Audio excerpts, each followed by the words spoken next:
Olá, companheiros estrelinhas! Como vocês estão? Espero que muitíssimo bem. Chegando este vídeo para a nossa aula de hoje, com muito prazer, sou a professora Rosélia Carvalho. Para ministrar um conteúdo, temos aqui o livro que vocês já conhecem do 7º ano, então turma, vamos que vamos. A unidade 2, Contatos e Confrontos. Capítulo 6, vamos trabalhar hoje sobre os povos africanos.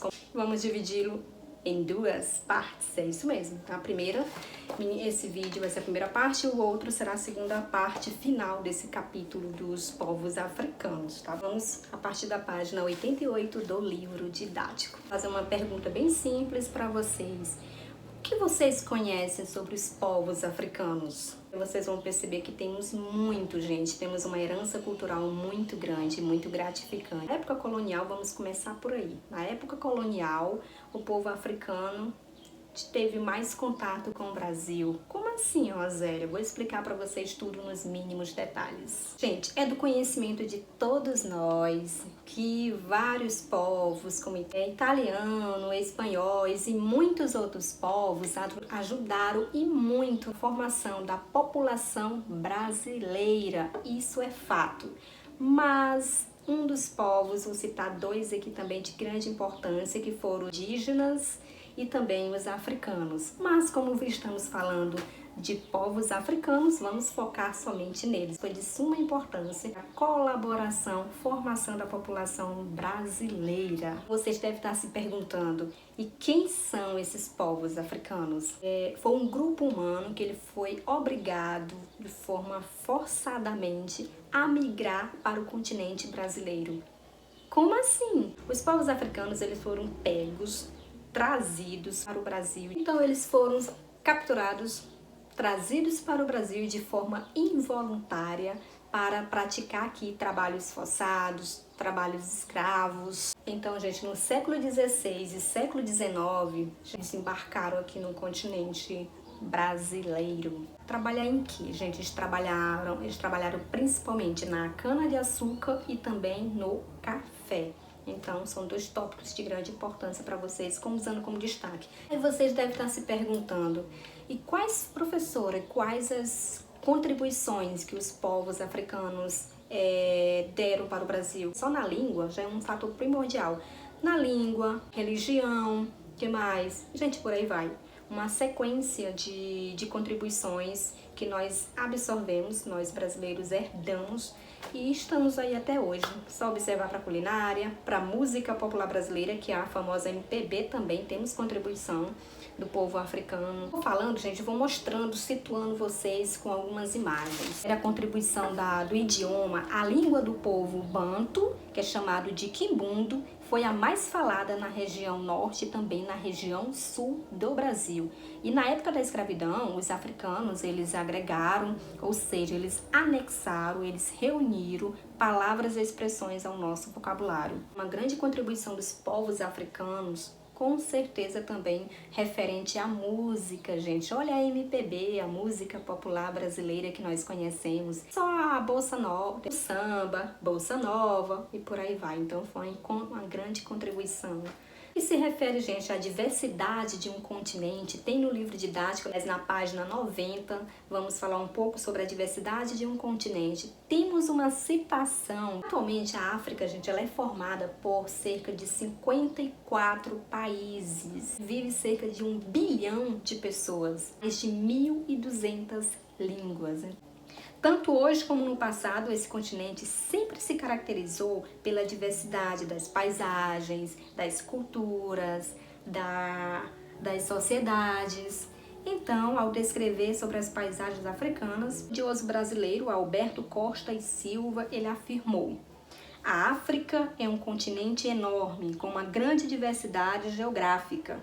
Nela há de tudo, altas montanhas, algumas como Kilimanjaro, com os picos permanentemente cobertos de neve, grandes desertos como o Saara, florestas que parecem sem fim, como a do Congo, grandes extensões de matas baixas e estepes, e zonas que estão sempre alagadas. Cerca de metade do continente é formada, porém, por savanas, uma paisagem no qual o relvado é interrompido por árvores baixas afastadas uma das outras. Numa região faz frio na maior parte do ano, noutra predomina o calor úmido. Roberto Costa e Silva, A África Explicada aos Meus Filhos, Rio de Janeiro, 2008, página 11, também página 12. Quando ele se refere a relvado, relvado significa um tipo de vegetação que ela é rala, superando os preconceitos. O que temos aqui nesse tópico de superando os preconceitos? Frase que vocês já ouviram com toda certeza, uma frase totalmente errônea, totalmente errada.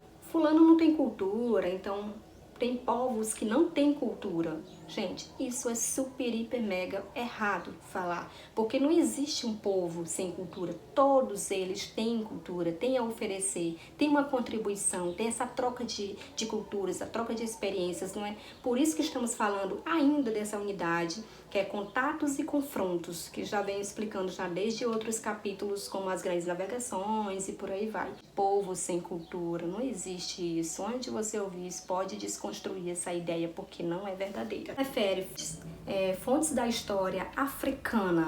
Temos duas fontes, que é o que? As fontes escritas e fontes não escritas. E dentro dessa fonte da história africana, a gente tem algo muito importante também, que vamos falar um pouquinho sobre griots.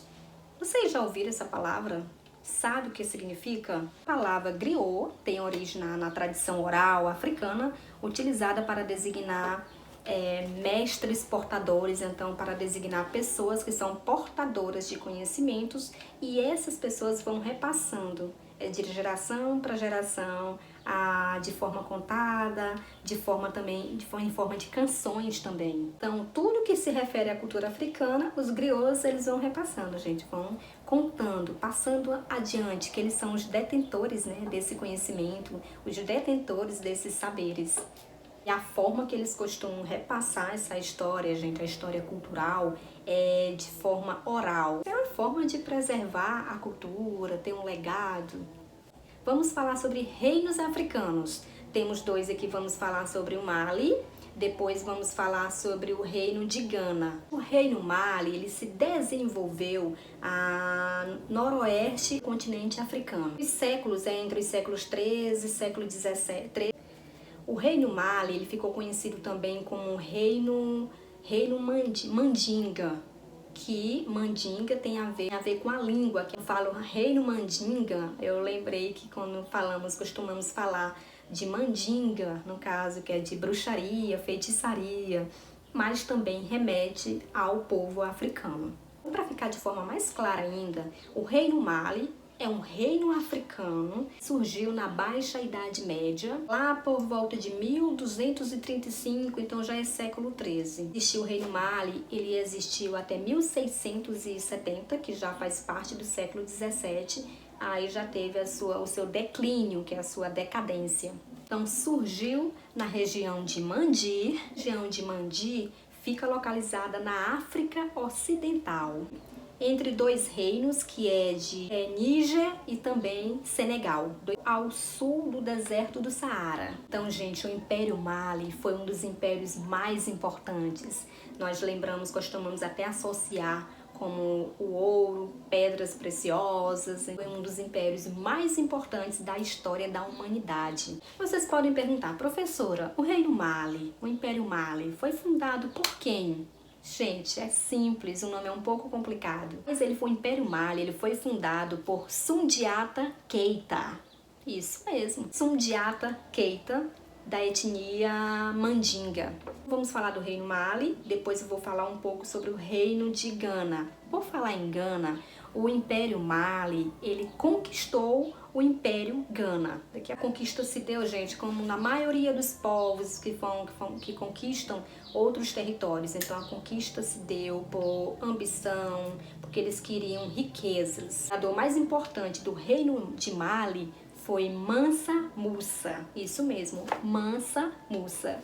Mansa Musa, no século XIV, ele ele converteu grande parte do império ao islamismo. Então, outro fator de grande importância também foi isso, que ele foi viajando, surgiu através, sabe de quê? Porque ele fez, gente, a grande peregrinação, né? Ele fez a peregrinação até Meca. Lá conheceu pessoas importantes, trouxe para o Império Mali, com isso acabou que convertendo o Império Mali no islamismo, né?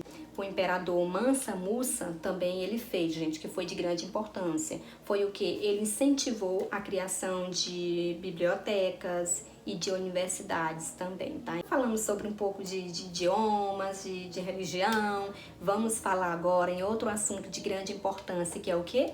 Economia.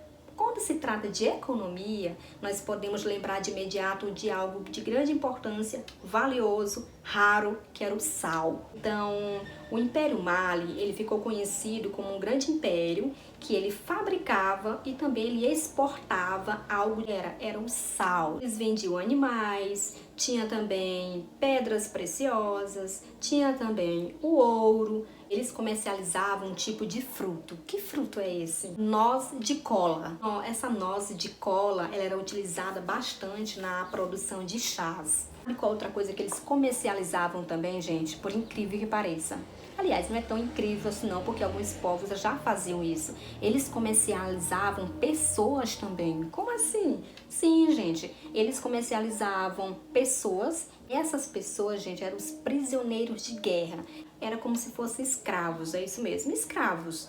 E comercializava, sendo que esses guerreiros, como já detinham seu conhecimento, eles utilizavam para a proteção do grande império. Eu falei lá no início sobre o declínio, teve o declínio do Império Mali, ele decaiu lá pelo século XVII, as cidades começaram a se rebelar contra o governo central. Aí veio o grande declínio já no século XVII. Portugal estava super interessado em costa oeste africana, que eles buscavam mão de obra escrava. Então essas foram algumas características, espero que vocês tenham entendido sobre o reino de Mali. Agora vamos falar de outro reino, que é o reino de Gana, gente, é conhecido como a terra do ouro. O reino de Gana ele já se formou por volta do século IV, em torno das bacias do Alto Níger e também do Alto Senegal. Então também esse reino, gente, ele foi responsável pela comercialização, além do ouro, que eu já falei, por isso que é conhecido como a terra do ouro. Ele também comercializava o sal, que é outro importante ingrediente também, âmbar, orgo, e também ele era responsável pela a goma arábica. Vocês devem estar se perguntando, professora, e o que significa Gana? Tem a ver com quem governava. Gana significa chefe guerreiro. Gana tem tudo a ver com o título de quem o conduzia, de quem governava. Então, esse chefe guerreiro, que era Gana, ele submetia também, gente, alguns povos a pagarem tributos. Além desses povos, de alguns povos pagarem tributos, eles eram obrigados também a fornecer soldados, a fornecer guerreiros. Havia uma proteção maior do império às custas dos povos. O exército de Gana, gente, ele chegou a ter, sabe quantos soldados? Ele chegou a ter 200.000 soldados. É isso mesmo. E dentre esses 200.000 soldados, ele tinha 40.000 soldados arqueiros. Eram super bem treinados, eles que cuidavam e garantiam da segurança das redondezas ali das estradas do Império de Gana. Tem duas cidades, que essas duas cidades exerceram os papéis de capitais. Cidade de Real Gaba, a outra é a vila de Koubi Salé. Então, gente, outra característica também do reino de Gana, que é o chefe guerreiro, diz respeito à religião. Como assim? A partir do século IX, o império passou a ser convertido ao islamismo. Houve esse processo de islamização. Mas, lembrando que nem todos foram convertidos ao islamismo. Tinha também aquelas cidades com aqueles povos que eles continuavam sendo politeístas. Ou seja, como você já sabe, politeístas são aquelas pessoas que cultuam, que adoram deuses, então vários deuses. Então, já no século XIII, houve essa decadência do reino de Gana. Então, pessoal, nós na aula de hoje vocês puderam observar um pouco sobre os povos africanos, que faz parte do capítulo 6, que faz parte lá da unidade 2, que é contatos e confrontos. E esse capítulo 6, que é da página 88, vou dividir, como eu falei, dividir em duas partes. Então, a primeira parte é essa, falando principalmente dos dois reinos, que são o reino de Mali e também o reino de Gana. Falei as principais características. Além disso, vocês ficaram conhecendo também sobre a cultura africana um pouco. Essa foi a nossa aula de hoje. Espero que vocês tenham gostado e até a próxima aula, pessoal. Tchau! Fiquem todos com Deus. Que assim seja.